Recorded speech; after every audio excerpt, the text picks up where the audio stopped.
everyone, so today we'll deal with the topic hepatitis, right? So हम जो hepatitis आज पढ़ने वाले हैं ये आता है under community health nursing. Okay, so today in this video I'll deal with hepatitis A, but in my upcoming videos I'll also discuss about hepatitis B, right? So पहले मैं आपको बता देती हूँ कि contents में क्या क्या है. Okay, so let's move to the contents. So आज हम पढ़ेंगे इस वीडियो में introduction, then definition, then incidence, then types, then causes, then risk factors, then epidemiological triad. अब epidemiological triad क्या है वो मैं आपको बाद में डिस्कस करती हूँ, right? Then clinical manifestations, मतलब आपको पता ही है signs and symptoms. Then diagnostic evaluation, उसको diagnosis किस तरीके से करेंगे. Then management, and the last is prevention. Okay? So now we'll see the introduction. So कहा गया है इंट्रोडक्शन में कि the term hepatitis describes inflammation of the liver. So hepatitis का क्या मतलब है? It is the inflammation of liver. तो लिवर में इन्फ्लेमेशन हो जाता है, right? Then viral hepatitis is a systemic infection. अब सिस्टमिक इन्फेक्शन का क्या मतलब है?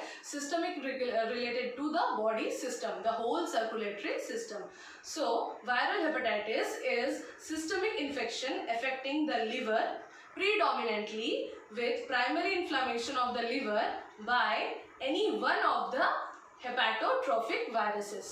मतलब यहाँ पे बताया गया है कि वायरस अब जो है बहुत सारे माइक्रो ऑर्गेनिजम्स हैं जो हमें डिजीज कॉज करते हैं, राइट? जैसे बैक्टीरिया है, वायरसेस हैं, प्रोटोजोन्स है, अमीबेन्स है, ये सारी चीजें हैं. But the hepatitis is cause due to the virus. Okay, so यहाँ पे ये बताया गया है कि लिवर जो हेपेटाइटिस है सो उसको कॉज करने के लिए बहुत सारे हेपेटोट्रोफिक वायरसेस होते हैं. तो इनमें से प्राइमरी कॉज होता है उसका इन्फ्लेमेशन. उसके बाद जब हम उसे कल्चर करेंगे then will come to know the hepatotrophic viruses, right?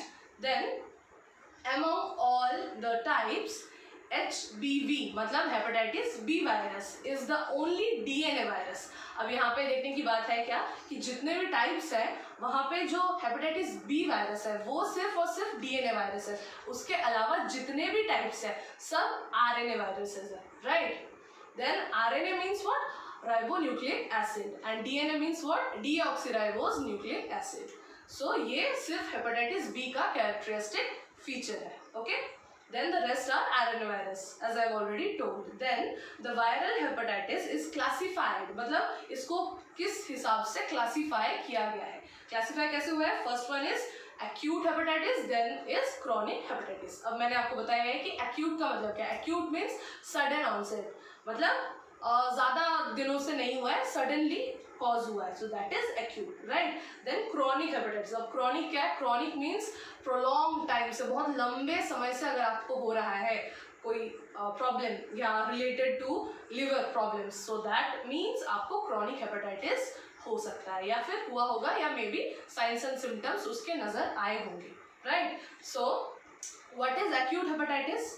Self limited liver injury of less than 6 months. अब यहाँ पे एक्यूट हेपेटाइटिस हम कब कहेंगे?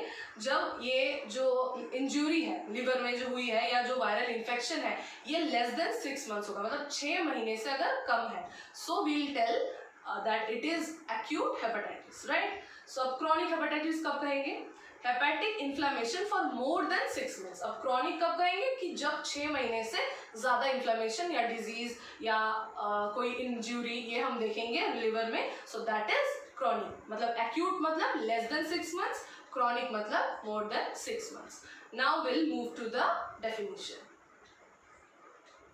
सो before definition I want to tell you that कि 28 जुलाई जो है so that is also known as the world hepatitis day. 28 जुलाई को हम मनाते हैं world hepatitis day. Then hepatitis A. So अभी से स्टार्ट करते हैं हेपेटाइटिस ए के बारे में. सो जैसा मैंने आपको पहले बताया था अभी मैं इस वीडियो में हेपेटाइटिस ए के बारे में डिस्कस करूंगी और मेरे अपकमिंग वीडियोस जो आने वाले हैं वहां पे मैं इन कंटिन्यूएशन में हेपेटाइटिस बी के बारे में बताऊंगी. Okay, so the definition is according to the WHO मतलब World Health Organization. Hepatitis A is a viral liver disease. अब जैसे मैंने पहले बताया था कि this liver disease is called due to virus, right? Is caused due to virus. That is caused by HAV मतलब hepatitis A virus. Okay, that is transmitted through ingestion of contaminated food, water or through direct contact of the infected person. अब यहाँ पे 3 important चीज है देखने के लिए, right? 3 क्या क्या है? पहला है due to injection of the contaminated food. अब अगर आपने कंटामिनेटेड फूड खाया, कंटामिनेटेड मतलब क्या? जो जिसमें कंटामिनेंट्स पाए जाते हैं, या कोई वायरस है या कोई पार्टिकल्स है या स्पोर्स है, अगर कोई भी वायरस के या कीटाणुओं के जीवाणुओं के अंश अगर पाए जा रहे हैं उस फूड में, खाने वाले चीज में, अगर वो जैसे कैसे पाया जाएगा? अब हम प्रॉपरली उसको कुक करेंगे तो उसमें नहीं होगा, लेकिन अब कुक करके हमने रख दिया बट उसको अगर हमने ढका नहीं, we are not using the lid, at that time we will find the contamination, right? अब ये हो गया पहला, contamination of food. Then contamination of water. अब पीने के पानी में, पेयजल में भी अगर हम कंटामिनेंट्स को देखते हैं, that also cause hepatitis A. Then through direct contact of the infected person. अब अगर किसी पर्सन को हेपेटाइटिस ए हुआ है, राइट, अगर उसके हम डायरेक्ट कॉन्टैक्ट में आएंगे, so that also transmits the disease. Okay, then will move to the incidents. Okay, then that is globally there are an estimated 1.4 million cases of hepatitis A every year. अब यहाँ पे कहा गया है कि approximately मतलब estimate किया गया है कि 1.4 million cases आते हैं per year, every year hepatitis A के. अब ये कब कहा गया? According to WHO 19 October 2017. That is 2017 में जो सर्वे किया गया था उसके अनुसार WHO ने बताया कि 1.4 मिलियन केसेस आते हैं. अब आगे जब सर्वे होगा तो अलग रिपोर्ट्स बनेंगी, अलग डेटा आएगा, right? Then very rare from infant to senior citizens. अब इन्फेंट से सीनियर सिटीजन्स के टाइम पे, मतलब जिस तरीके से हम प्रोग्रेसिवली जाएंगे, आगे बढ़ेंगे, तो बहुत रेयर है, मतलब ज़्यादा नहीं पाया जाता है, right? Then will move to the types. अब टाइप्स कितने हैं? यहाँ पे इंपॉर्टेंट बात यह है कि टाइप्स जो है वो 6 प्रकार के, right? 6 types there are. But वो जो 7th टाइप है, एक और टाइप है, सब टाइप है, सो वो जो है वो म्यूटेंट है. मतलब जो जेनेटिकली, म्यूटेशन का क्या मतलब है? म्यूटेशन का मतलब है कि डीएनए स्ट्रक्चर में चेंज हो जाना, राइट? अब डीएनए स्ट्रक्चर में चेंज होगा तो उसका जीनोटाइप या फिनोटाइप किसी में चेंज आएगा. मतलब एनाटॉमिकली भी कोई चेंज आ सकता है या बाहरी तरीके से वहां पे भी कोई चेंज आ सकता है. सो ये होगा 7th टाइप. नाउ क्या क्या है वो हम देख लेते हैं. Hepatitis A virus that is discovered in 1973. अब हेपेटाइटिस ए वायरस को पाया गया था 1973 में. Then hepatitis B virus that is 1970. अब 1970 में ही इसको पाया गया था, हेपेटाइटिस बी को. Then hepatitis C that is 1988. अब हेपेटाइटिस सी को 1988 में खोजा गया. Then hepatitis D that is 1977. अब 1977 में हेपेटाइटिस डी को पाया गया. Then hepatitis E that is 1983. Then hepatitis F. अब ये जो हेपेटाइटिस एफ है that is not separate entity, मतलब ये कोई सेपरेशन नहीं है, but this is mutant of B virus. मतलब ये जो है म्यूटेशन के द्वारा, जो हेपेटाइटिस बी वायरस है उसी में कुछ जेनेटिकली चेंजेस अगर कर दिए जाए, उसी में कुछ जेनेटिकली चेंजेस हुए हैं, so that is the hepatitis F virus. Then will move to the hepatitis G virus. अब हेपेटाइटिस जी वायरस जो है दैट इज 1995 में ये खोजा गया. मतलब ये सबसे ज्यादा रिसेंट है, 1995 वाला hepatitis G virus. So there is on total 6 types of hepatitis virus. Okay, then will move to the causes. अब कॉजेज क्या क्या है देख लेते हैं, मतलब कारण है क्या, इटियोलॉजी क्या है, right? Then causes of hepatitis A कैसे होगा, स्टार्ट करते हैं. Failure to comply with the rules of personal hygiene. मतलब सीधी तरीके से यहाँ पे ये कहा गया है कि अगर पर्सनल हाइजीन प्रॉपर मेंटेन ना करें हम, तो उस वजह से हमें हेपेटाइटिस ए हो सकता है या हम उसका शिकार हो सकते हैं. Then consumption of contaminated food. जैसे मैंने आपको पहले बताया कि अगर कंटामिनेटेड फूड होगा उसका हम कंजम्पशन करेंगे, कंज्यूम करेंगे, अगर इंसान खाएगा उसको या फिर पानी के साथ सेवन करेगा, at that time you will have hepatitis A disease, right? Then non sterile syringes. Like अगर हम नॉन स्टेराइल सिरिंजेस का यूज करते हैं, प्रॉपर स्टेराइल नहीं है वो, अगर उसका यूज करते हैं, उसमें कुछ जीवाणु या कीटाणु उसके बच गए हैं, उसके अंश बच गए हैं हेपेटाइटिस से related, so at that time also hepatitis A can happen. Then use of contaminated water, that is self explanatory. Then household contact with the sick. अब हाउस होल्ड, अगर आपके घर पे सिक इंसान है, इल इंसान है, मतलब वो बीमार ऑलरेडी है, जिसको हेपेटाइटिस ए हुआ है, एट दैट टाइम अगर उसको हम उसके कांटेक्ट पे आए या उसकी यूज की हुई कोई भी चीज अगर हम भी यूज करें जो इन्फेक्टेड नहीं है, सो उससे भी उसको इन्फेक्शन हो सकता है, राइट? कैसे होगा? जनरल टॉवल्स, अगर सेम टॉवल हम यूज करते हैं उसका, देन डिशेस, सेम थाली में खाना खाते हैं जो जिसमें इन्फेक्टेड पर्सन ने खाया है और उसी में हम एक नॉन इन्फेक्टेड पर्सन अगर खा रहे हैं, तो at that time also there is transmission of the hepatitis A virus, right? Then and more, अलग चीजें और भी जो है इनसे हो सकता है। Then swimming in dirty waters, अब अगर डर्टी वाटर्स है, आपका कंटेमिनेटेड वाटर है, जैसे स्विमिंग पूल्स में जाते हैं लोग, सो एट दैट टाइम अगर स्विमिंग पूल प्रॉपरली साफ नहीं किया जाता, स्टेराइल नहीं होता, क्लीनिंग नहीं होती प्रॉपरली उसमें, तो उसमें एल्गी, फंगस और ये सारी चीज़ें, कंटेमिनेंट्स, ये सब तो देखने को मिलते ही है। उसके साथ साथ ये वायरस अटैक का भी शिकार हो सकते हैं, मतलब जो भी स्विमिंग करने जाते हैं, right? Then the next one is staying in a large crowd of people. अब लार्ज क्राउड है जहाँ पे प्रॉपरली देखी जाती है कि ओवर क्राउडिंग है। ओवर क्राउडिंग मतलब क्या? अब जनरली क्राउड कहाँ होता है? जैसे स्लम्स एरिया है, झुग्गी झोपड़ियाँ हैं, इन जगहों पे बहुत ज़्यादा क्राउडिंग होता है, तो वहाँ पे देखा जाता है कि एक घर पे 12-12, 15-15, 20-20, 25-25 लोग एक साथ रह रहे हैं, तो वहाँ पे देखा जाता है कि अब उनके पास रिसोर्सेज की कमी है, राइट? अब वो यूज़ करेंगे सेम चीज़ यूज़ करेंगे तो इन्फेक्शन का डर है, अब कंटामिनेशन तो हो गया है, अब एक जगह से दूसरी जगह वो ट्रांसमिट हो जाता है, right? Then sexual contact with a sick person, अगर आप सेक्सुअली एक्टिव होते हैं कोई भी सिक पर्सन के साथ, जो पर्सन ऑलरेडी इन्फेक्टेड है, at that time also you have the condition to get transmitted that hepatitis A virus. Okay, so this is all about the causes. Then we'll move to the risk factors. अब risk क्या क्या चीज़ है? risk तो होता ही है हर चीज़ में, right? Then the risk is living in unhygienic areas where there is problem of sanitation. अब अगर proper sanitation नहीं है, sanitation मतलब क्या? प्रॉपर सीवेज, प्रॉपर पानी का निकास नहीं हो रहा है वहाँ पे, प्रॉपर हम जैसे टॉयलेटिंग्स है, बाथरूम्स है, फीसेस है, इनका जो एक्सक्रीशन हम जाते हैं जैसे बाथरूम वगैरह में जाते हैं, या प्रॉपर एक हाइजीनिक एरिया में होना चाहिए। सो वो जहाँ पे कमी रहती है, अनहाइजीनिक प्लेसेस होते हैं, वहाँ पे अगर आप जाएँ या वहाँ पे आप यूज़ करें उन चीज़ों को, सो एट दैट टाइम आपको हो सकता है, ये रिस्क बना रहता है कि मे बी हेपेटाइटिस ए का आप शिकार हो सकते हैं, right? Then the next one is travel to countries where hepatitis A is common.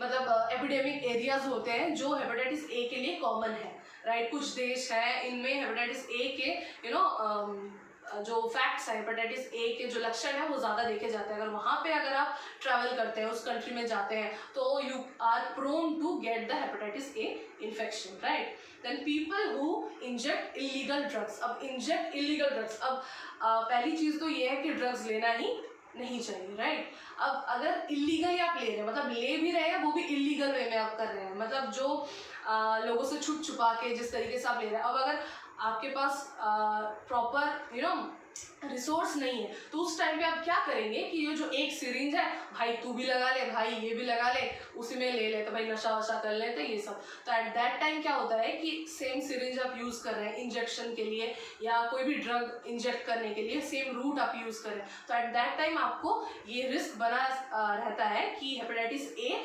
Infection हो सकता है, जो इन्फेक्टेड पर्सन है उनसे जो नॉन इन्फेक्टेड पर्सन है उनको हो सकता है, राइट?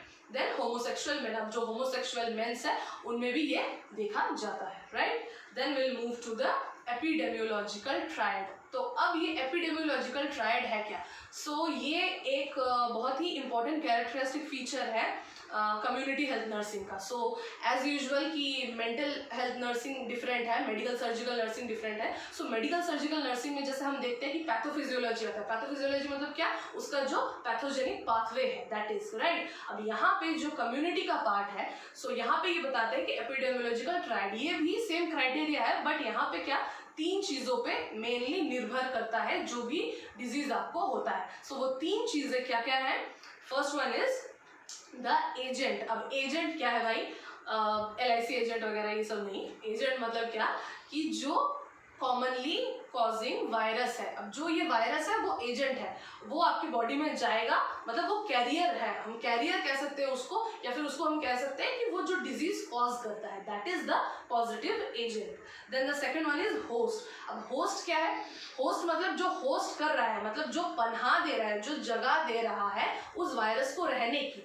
अब होस्ट क्या हो सकता है? हम, ऑब्वियसली हम ही हैं जो वायरस को जगह दे रहे हैं कि आओ भाई हमारे अंदर रहो, हमारे अंदर घर बनाओ, डेरा बनाओ। अगर हम प्रॉपर कंटामिनेशन से रहित नहीं होते हैं, कंटामिनेटेड चीज यूज करते हैं, तो at that time we play an important role in becoming the host. Then the third one is environment. अब एनवायरनमेंट क्या है? वातावरण क्या है, किस स्थिति में वो चीज ज्यादा पनपता है। जैसे फॉर एग्जाम्पल जो फंगस वगैरह है और जो ये सारी चीज़ें हैं, सो ये डेड डिकेइंग जगह पे, जो यहाँ पे जो हम यूज़ नहीं करते, या फिर डैम्प एरियाज है, या ज़्यादा रेनी सीजन है, एट दैट टाइम अगर ह्यूमिडिटी ज़्यादा है तो उस टाइम पे हम देखते हैं फंगस वगैरह ये सारी चीज़ें बहुत जल्दी जल्दी मल्टीप्लाई होती है, पनपती बहुत जल्दी है। सो ये होता है एनवायरनमेंट की, मतलब उस वायरस के लिए स्पेसिफिक एनवायरनमेंट क्या है, माहौल क्या है जिसमें वो इजीली खा पी के मतलब बढ़िया ताज़ा मोटा हो सकता है, right. So this is the epidemiological trial. अब डिस्कस कर लेते हैं थोड़ा कि क्या क्या है। That is agent. Okay, so agent, the positive agent is hepatitis A virus. Hepatitis A virus जो है एजेंट है, right. Then reservoir, human being infected with hepatitis A virus. अब रिजर्वर क्या है? रिजर्वर मतलब क्या है? जैसे पानी का रिजर्वर होता है, हम स्टोर करके रखते हैं पानी को, राइट। सो वैसे ही होता है कि ह्यूमन बॉडी, जो ह्यूमन बॉडी है या ह्यूमन बीइंग है, वो रिजर्वर होता है हेपेटाइटिस ए वायरस का, राइट। उसके अंदर स्टोर होके हेपेटाइटिस ए वायरस रह सकता है। Then period of infectivity. अब पीरियड ऑफ इन्फेक्टिविटी क्या है? 2 weeks before and 1 week after the onset of jaundice. अब जॉन्डिस अगर इंसान को हुआ है, सो पहला ये चीज़ है जॉन्डिस क्यों है? जॉन्डिस एक बीमारी है जो लिवर से रिलेटेड है। जैसे yellowish discolouration of the sclera, मतलब आँख का जो ये वाइट पार्ट है वहाँ पे येलोइश डिस्कलरेशन होता है। आपके जो नाखून है यहाँ पे पीले पीले आपको लगने लगते हैं आपके बॉडी में। जैसे जनरली क्यों होता है? Due to accumulation of the bilirubin. Bilirubin जो है आपका वो प्रॉपरली अगर यू नो डिस्ट्रॉय नहीं होता, अगर प्रॉपरली उसका मेटाबॉलिज्म नहीं होता, तो एट दैट टाइम हमको देखने को मिलता है कि ये जो बिलीरुबिन है ये अनकॉन्जुगेटेड से कॉन्जुगेटेड नहीं होता। एट दैट टाइम हमको देखने को मिलता है कि वो एक्यूमुलेट हो रहा है, जमा हो रहा है हमारी बॉडी में, तो जिस वजह से पीले पड़ने लग जाते हैं, हमारी स्किन की कलर भी धीरे धीरे पीली होने लगती है नेचुरल से। सो एट दैट टाइम हमको देखने को मिलता है जब जॉन्डिस के लक्षण हमें दिखने लगे, eight that time 2 weeks before, उससे 2 वीक पहले, 2 सप्ताह पहले देख सकते हैं, या जॉन्डिस के होने के 1 वीक बाद, ये होता है पीरियड ऑफ इन्फेक्टिविटी। मतलब चांसेस इन्फेक्शन के ज्यादा होते हैं इन टाइम पे हेपेटाइटिस ए के लिए, राइट। देन HAV मतलब hepatitis A virus is excreted in the faeces for about 2 weeks after onset of jaundice. अब अगर आज आपको जॉन्डिस हुआ है, इसके बाद जो 2 वीक्स हैं, मतलब आने वाले जो 2 सप्ताह हैं, उनमें जो हेपेटाइटिस ए वायरस है इसका एक्सक्रीशन होता है। मतलब आपकी जो फीसिस है, अब अगर आप जब यूरिनेशन कर रहे हैं या अगर आप जब बाथरूम यूज कर रहे हैं, फीसिस है, स्टूल्स है, इनको पास कर रहे हैं, तो एट दैट टाइम आपको देखने को मिलता है वहाँ पे हेपेटाइटिस ए वायरस, मतलब प्रॉपर जो इन्फेक्शन फैला सकता है वो वायरस देखने को मिल रहा है आपके, मतलब जब अगर स्टूल जैसे पासिंग कर रहे हैं उस दैट टाइम, उस दौरान, right.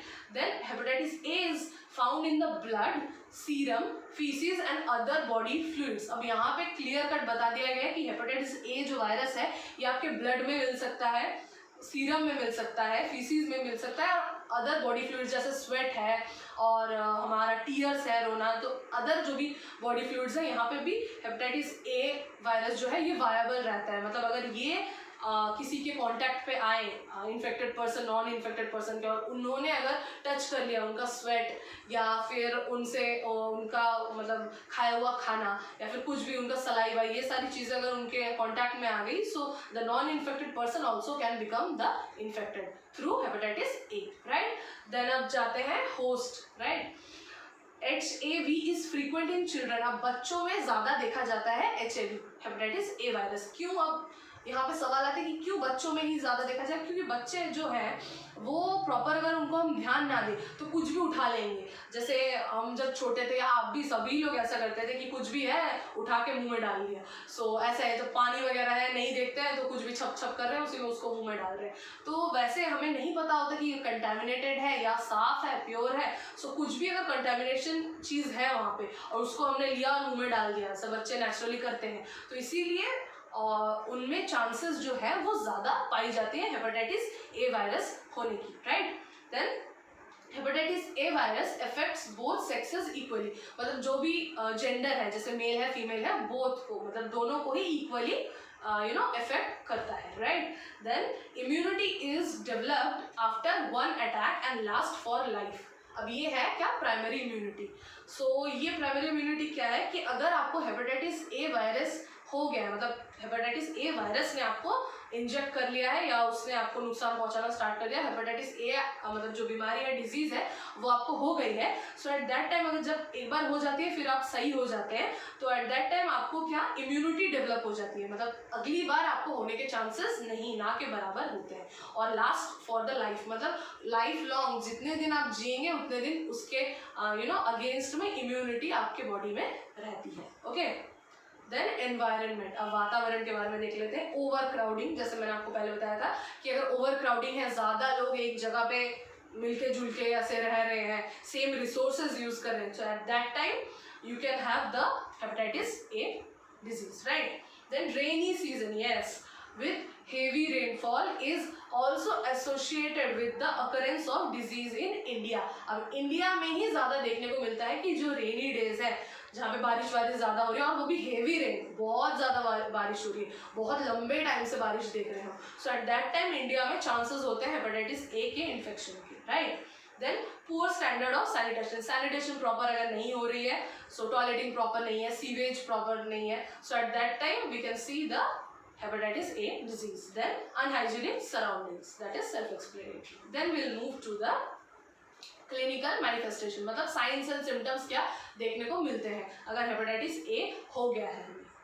Then that is pen in the right side of the abdomen. अब एब्डोमेन मतलब जो हमारा पेट है उसके राइट मतलब दाएं तरफ पे आपको पेन ज़्यादा महसूस होता है। अब ये जो एब्डोमेन है उसके दाएं बाएं क्या है, मतलब जनरली जो एब्डोमेन है वो 4 क्वाड्रेंट में एंड 9 रीजन्स में डिवाइड किया हुआ है, जैसे एपिगैस्ट्रिक है, देन अम्बिलिकस है, ये जो भी है वो मैं आपको बाद में किसी वीडियो में डिस्कस करूंगी प्रॉपरली, राइट। तो जिससे आपको इजीली पता चल जाएगा कि कौन से एरिया में, तो जिस क्वाड्रेंट में लिवर प्रेजेंट होता है वहां पे राइट साइड में, राइट, जैसे लिवर जो हमारा होता है वो राइट साइड में प्लेस्ड होता है, तो इसीलिए pain in the right side of the abdomen, पेट के राइट भाग में आपको दर्द महसूस होता है। देन फीवर, आपको बुखार आ सकता है। Then jaundice as usual. Then digestion disorder. अब डाइजेशन डिसऑर्डर क्यों, क्योंकि लिवर जो होता है वो एंजाइम रिलीज करने में हेल्प करता है जिससे हमारा प्रॉपर डाइजेशन होता है। अब अगर लिवर आपका खतरे में है, सो रेड अलर्ट है, राइट, लिवर में, सो एट दैट टाइम क्या हो सकता है कि डाइजेशन से रिलेटेड प्रॉब्लम्स देखने को मिलती है, जो प्रॉपर मेटाबॉलिज्म नहीं हो पाता, ये सारी चीज़ें, राइट। Then dark urine. अब जैसे मैंने बताया कि जॉन्डिस भी प्रेजेंट है, तो उस टाइम पे there is accumulation of bilirubin. So अगर बिलीरुबिन यूरिन में भी पाया जा रहा है तो इसीलिए उसका कलर, जो यूरिन का जो एम्बर कलर्ड होता है, हल्का पीला कलर का होता है। दैट टाइम अगर हम जॉन्डिस है या फिर हेपेटाइटिस ए है, उस टाइम पे जो यूरिन होगा, यूरिन पास करेगा इंसान, वो देखेगा बहुत ही गाढ़ा कलर का, लाइक डार्क कलर्ड यूरिन देखने को मिलेगा। Then feeling weak. अब वीकनेस आपको लगती है कि यार बहुत वीक लग रहा है, मलाइज लग रहा है, फैटीग लग रहा है, ये सब फीलिंग आपको हो सकता है। Then vomiting, yes, nausea and vomiting, मतलब वॉमिटिंग जैसा फील होना एंड वॉमिटिंग भी हो सकता है आपको। So this is all about the clinical manifestation as well as the signs and symptoms. Then will move to the diagnostic evaluation. अब diagnosis हम कैसे करें, सो डायग्नोसिस कैसे करें, that is detection of HAV specific antibodies, that is IgM, IgA, IgG are usually present at the onset of the symptoms। अब जैसे antibodies क्यों देखने को मिलती है, जो एंटीजन है, जो फॉरेन बॉडी है, वो कोई भी फॉरेन बॉडी, वो अगर आपके बॉडी में आता है, अगर इंजेस्ट होता है, एट दैट टाइम आपको देखने को मिलता है कि हमारी जो बॉडी की एंटीबॉडीज है वो एक्टिवेट हो जाती है, मतलब वो क्या सोल्जर्स है, हमारे सिपाही हैं, वो लड़ना शुरू करते हैं। सो एट द ऑनसेट, मतलब अभी अभी आपको हुआ है हेपेटाइटिस ए के लक्षण आपको देखने को मिले, एट दैट टाइम अगर हम प्रॉपर स्पेसिफिक एंटीबॉडीज के लिए चेक करें, ब्लड अगर डोनेट करें, देन ब्लड अगर जाके हम लैब में चेक करवाएं उसका, सो एट दैट टाइम देखने को मिलता है कि IgM, IgA और IgG जो फ्रंटलाइन वॉरियर्स हैं उनकी जो मात्रा है एंटीबॉडीज की वो काफ़ी ज़्यादा होती है हमारे ब्लड में, right. Then the second one is antigen detection, that is cell culture propagation. HAV has been grown in fetal rhesus monkey cells. अब ये जो है क्या बताया गया यहाँ पे कि एंटीजन डिटेक्शन। अब एंटीजन जो होता है वो स्पेसिफिक होता है, मतलब क्या अलग होता है अलग अलग वायरसेस के लिए। सो ये जो फीटल rhesus monkey है, मतलब rhesus monkey जो था, rhesus अब क्या है RH फैक्टर, जैसे हमें पता ही होगा, और जैसे हमारे जो ब्लड ग्रुप्स होती है that is AB, AB and O। सो यहाँ पे ये तो ग्रुप्स हो गई ऑफ RH पॉजिटिव और RH नेगेटिव जो होता है, तो that is also comes from this rhesus monkey।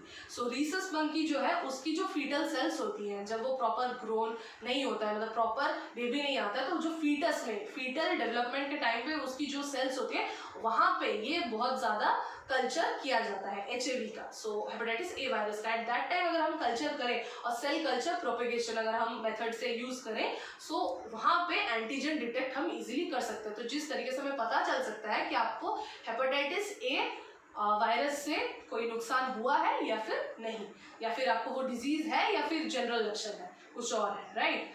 Then detection in clinical and environmental samples. अब क्लिनिकल या फिर एनवायरमेंटल सैंपल्स है वो क्या क्या है, stool culture. So stool culture अगर है फीसिस से अगर हम देखें, then cell culture by RIA that is radio immuno assay. So radio immuno assay क्या है, ये एक तरीका है, it is a technique, right, जहाँ पे रेडिएशन हम यूज करते हैं और वो इम्यूनो एसे, ये जो IgG, IgA या IgM है, ये एंटीबॉडीज को भी हम वहाँ पे फाइंड कर सकते हैं ये रेडियो इम्यूनो एसे के द्वारा, राइट। सेल कल्चर हम कर सकते हैं।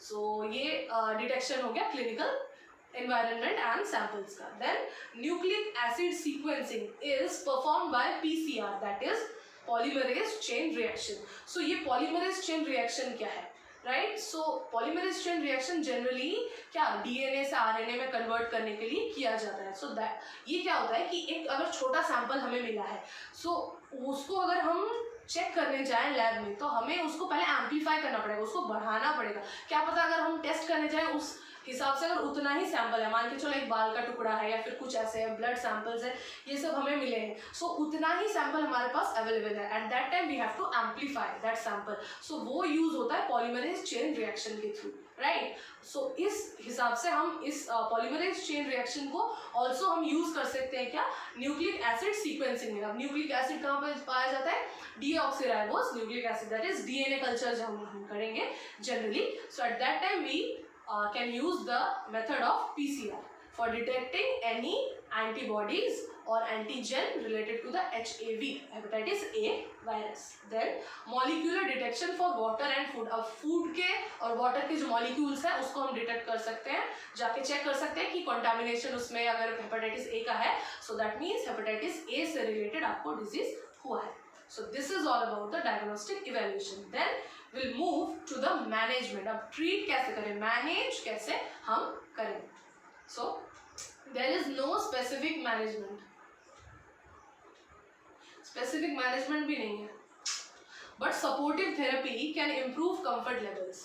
अब यहाँ पे इन्होंने बताया कि स्पेसिफिकली हम उसको मैनेज तो कर नहीं सकते हैं, अब उसको सपोर्टिव थेरेपी हम दे सकते हैं। सपोर्टिव थेरेपी क्या, अब जैसे वॉमिटिंग है, डायरिया है, लूज मोशन है, तो उसको हम ORS दे सकते हैं या फिर पेरेंट्रल रूट से IV इन्फ्यूजन से उसको प्रोवाइड कर सकते हैं। सो लाइक दिस हम सपोर्ट कर सकते हैं। क्या क्या है, रिप्लेनिशिंग न्यूट्रिशन एंड फ्लूइड्स, या जैसे मैंने आपको पहले बताया कि न्यूट्रिशन में जो कमी आती है, जिस तरीके से बच्चा या फिर जो भी एडल्ट है वो वॉमिट कर रहा है, सो उसमें न्यूट्रिशन की कमी पाई जाए तो उसको प्रॉपर अमाउंट में बैलेंस डाइट दें, उसको फ्लूइड का सेवन कराएं, प्रॉपर फ्लूइड्स हो उसके बॉडी में, राइट, इलेक्ट्रोलाइट बैलेंस प्रॉपर हो, okay. Then using anti emetics for nausea and vomiting. अब नोजिया वॉमिटिंग अगर आपको है तो उसके लिए हम एंटी एमेटिक यूज कर सकते हैं। Then avoiding alcohol. अब एल्कोहल क्यों हम अवॉइड करें, पूछ ही सकते हैं लोग, हेपेटाइटिस से अल्कोहल का क्या रिश्ता। अल्कोहल जो है ये कोई भी चीज़ का बॉडी में हम पीते हैं या खाते हैं, कुछ भी सेवन करते हैं, तो उसका जो मेटाबॉलिज्म होता है, जैसे मैंने पहले बताया, वो लिवर में होता है। अब वायरल हेपेटाइटिस जो है यहाँ पे लिवर ही आपका डैमेज है। इस समय अगर आप लिवर को और काम करने देंगे तो वो एग्जॉस्ट हो जाएगा, वो कर नहीं पाएगा। सो ऑलरेडी आपका लिवर इन्फेक्टेड है, उस टाइम पे आप अल्कोहल भी ऊपर से ले रहे हैं, सो मतलब डबल उसको और इन्फेक्शन के चांसेस या रिस्क फैक्टर्स या उसके डैमेजिंग के चांसेस, डिस्ट्रक्शन के चांसेस बहुत ज़्यादा बढ़ जाते हैं liver. So liver can't take that risk, okay. So उसकी कैपेसिटी जो होती है वो काफ़ी कम हो जाती है, तो इस दौरान आपको अल्कोहल अवॉइड करना ही चाहिए, right. Then taking over the counter pain relievers if needed. मतलब ओवर द काउंटर मतलब क्या कि जो प्रॉपर है, काउंटर मतलब क्या, उसको जाके अटैक करना है। ओवर द काउंटर मतलब जो चीज़ आपको हो रहा है दैट इज पेन, आपको पेन हो रहा है तो पेन रिलीफ आपको करना है, तो मतलब एनाल्जेसिक, जो ओवर द काउंटर एनाल्जेसिक्स है उसको हम यूज़ करेंगे ताकि पेन रिलीफ हो जाए। जैसे मैंने आपको पहले बताया था साइंस एंड सिम्टम्स में कि राइट एब्डोमिनल प्लेन है, मतलब पेन हो रहा है आपको राइट साइड में एब्डोमिन की। सो उस वजह से अगर सीवियर पेन आपको है तो आपको पेन किलर लेना पड़ेगा। That is only when the physician and the doctor if advised, at that time only you have to take, right. Then will move to the prevention. अब प्रिवेंशन मतलब क्या, prevent किस तरीके से हम करें, बचे कैसे इससे। So that is disinfection of faeces and fomites using 0.5 sodium hypochlorite. अगर आपका प्रॉपर सैनिटेशन नहीं है जगह पे और आपको प्रॉपरली फीसीज पास नहीं कर पा रहे, या फिर अगर आपके साथ ही कोई इन्फेक्टेड पर्सन रह रहा है तो उसको आप छोड़ नहीं सकते, आपको उसके साथ ही रहना है, तो at that time you can disinfect. आपको डिसइंफेक्शन करना है क्या, यूजिंग 0.5 सोडियम हाइपोक्लोराइड से, okay. Then personal hygiene, yes personal hygiene तो आपको प्रॉपरली मेंटेन करना ही है। Hand washing before and after meal, आप कोई भी खाना खाएं उससे पहले और उसके बाद में आपको प्रॉपर हैंड वॉशिंग करना है। सब हैंड वॉशिंग की भी टेक्निक्स है, 7 स्टेप्स है हैंड वॉशिंग के, वो भी मैं आपको फर्दर वीडियोस में बताऊंगी, राइट। Then active immunisation. अब इम्यूनाइजेशन एक्टिवली कैसे करें, दैट इज वैक्सीनेशन। या वैक्सीनेशन प्रोवाइड किया जा सकता है, मतलब यहाँ पे ये बोला गया है कि हेपेटाइटिस ए के लिए वैक्सीन प्रोवाइडेड है, you can take that vaccine. Vaccination against hepatitis A at 0 month, 1 month and 6 month. 0 month क्या मतलब बच्चे के पैदा होने के बाद ही तुरंत ही आप वो वैक्सीन यूज कर सकते हैं। अब जिस दिन आपने वैक्सीन लगाया उसके 1 महीने बाद दूसरा वैक्सीन का डोज, और उसके भी फिर 6 महीने बाद जो बूस्टर डोज होता है वो हम लगा सकते हैं। तो अगर इस तरीके से हम एक्टिव इम्यूनाइजेशन करें, वो प्रॉब्लम होने से पहले ही अगर हम वैक्सीन का सेवन कर लें या उसको लगा लें, यूज कर लें, सो एट दैट टाइम आपको मतलब जो डिजीज है उसको होने के चांसेस ना के बराबर हो जाते हैं। सो थ्रू पैरेंटल रूट मतलब थ्रू इंजेक्शन आप यूज कर सकते हैं this vaccine. Then there are 2 types of vaccine. अब 2 प्रकार के वैक्सीन भी हैं। 2 प्रकार के क्या क्या है, live attenuated and killed vaccine. A combined vaccine is used. Then live attenuated. Live attenuated मतलब क्या है, किल्ड वायरस है, मतलब वायरस जो है वो जीवित है। जैसे लाइव एटीन्यूएटेड का मैं आपको एक एग्जांपल देती हूँ, that is OPV, oral polio vaccine. अब ये जो ओपीवी है, ये इसमें जो वायरसेस पाए जाते हैं वो मरते नहीं है, बस उनको डिजार्म्ड कर दिया है। वो इस तरीके में पाए जाते हैं या इस स्थिति में पाए जाते हैं जो जीवित हैं, बट आपके बॉडी में जाके वो डिजीज कॉज नहीं कर सकती, क्योंकि जो आपका इम्यून सिस्टम है, जो आपका इम्यूनिटी लेवल है वो फाइट कर लेता है, तो वो डिजीज कॉज नहीं कर सकते। तो जिस वजह से आपको एक्टिवली इम्यून मिल जाता है, तो आपको इम्यूनिटी जो है वो खुद ब खुद काम करती है, बाहर से आपको एंटीबॉडीज लेने की जरूरत नहीं है। देन द किल्ड वैक्सीन, वहाँ जहाँ पे वो जो है वो मर चुका है, राइट, जो भी हेपेटाइटिस ए वायरस है, okay. Then a combined vaccine is also used. अब कंबाइंड वैक्सीन भी आ चुके हैं जहाँ पे attenuated vaccine and killed vaccine दोनों का मिश्रण है, combinedly they are used, okay. So this is all about the hepatitis A. So let's summarise the topic. हमने क्या क्या पढ़ा वो हम देख लेते हैं एक बार। We have studied about the introduction, okay, so introduction हमने पहले देखा, then we have studied the definition according to the WHO, then हमने देखा incidence 1.4 million पाए जाते हैं हर साल, then types देखा 6 major types जो है hepatitis A, B, C, D, E, F जो है वो mutant है hepatitis B का, and G is the 6th type, right. अब हाँ, एक और इम्पॉर्टेंट बात है यहाँ पे कि जो हेपेटाइटिस बी वायरस है वो सिर्फ और सिर्फ डीएनए वायरस है, उसके अलावा जितने भी 5 प्रकार के वायरस है सब आरएनए वायरस है। अब प्रॉपरली मैं ये आपको नेक्स्ट वीडियो में बताऊंगी जहाँ पे मैं हेपेटाइटिस बी के बारे में आपसे डिस्कस करूंगी। Okay, then we have seen the causes हमने देखा, देन रिस्क फैक्टर्स देखा, देन एपिडेमियोलॉजिकल ट्रायड देखा कि किस तरीके से जो एजेंट है वो आ रहा है, जो होस्ट है उसके बॉडी में जा रहा है, एंड उसके बाद इन्वायरमेंट उसको क्या चाहिए जिस तरीके से वो बॉडी में वो डिजीज को कॉज कर रहा है। Okay, then the clinical manifestations, मतलब जो साइंस एंड सिम्टम्स हमने देखा, देन देखा डायग्नोस्टिक इवैल्यूएशन कि किस तरीके से हम उसको डायग्नोस करें, किस तरीके से जाने कि अब आपको डिजीज हुआ है या नहीं, देन मैनेजमेंट, उसको हम ट्रीट किस तरीके से करें, then at last the prevention, उसको हम प्रिवेंट किस तरीके से करें। So here we have completed the topic that is hepatitis A. So yes, I am sure that you all have understood the topic. मुझे काफ़ी अच्छा लगा कि आप लोगों ने टिल एंड आप ये वीडियो को देखा। एंड यस, अगर आपको इससे रिलेटेड कोई भी जानकारी चाहिए और रिलेटेड, या आपके पास भी कुछ जानकारी है आप बताना चाहते हैं, सो आप कमेंट बॉक्स में ज़रूर शेयर कीजिए अपने व्यूज़, आपके ओपिनियन शेयर कीजिए। And yes, thanks for watching, then do share, like and subscribe my channel. And yes, bye bye, नमस्कार।